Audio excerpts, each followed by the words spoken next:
Cili yüzde bir güzel var, her günü görgüm gelir. Cili yüzde bir güzel var, her günü görgüm gelir. Onun bir derdini içip ondan dava sorgum gelir. Onun bir derdini içip ondan dava sorgum gelir.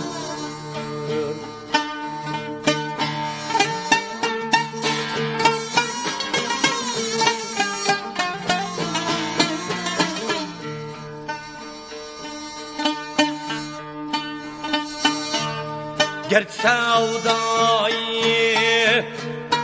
detmeyli bir cil yüzlü kürsem için,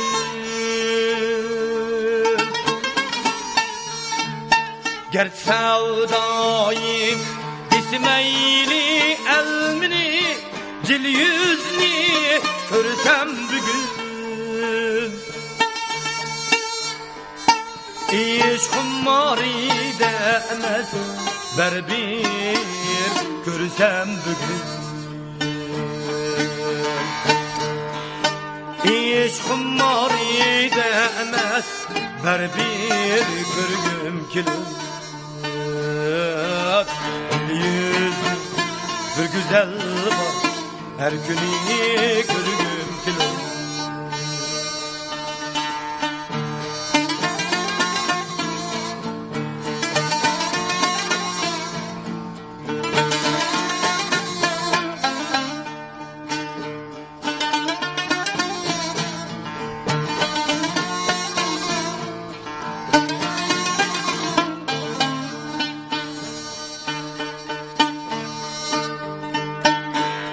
Gerç sevdayı sende dismeyli elmini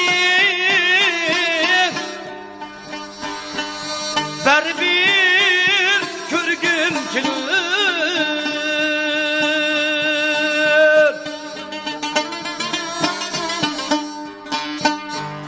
Gerç sevdayı turgan dismeyli elmini ber bir kürgüm gelir.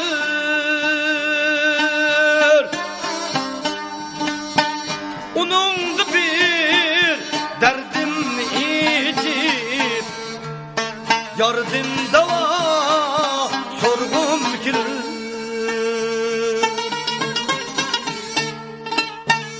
Onun bir derdin içip ondan dava sorgum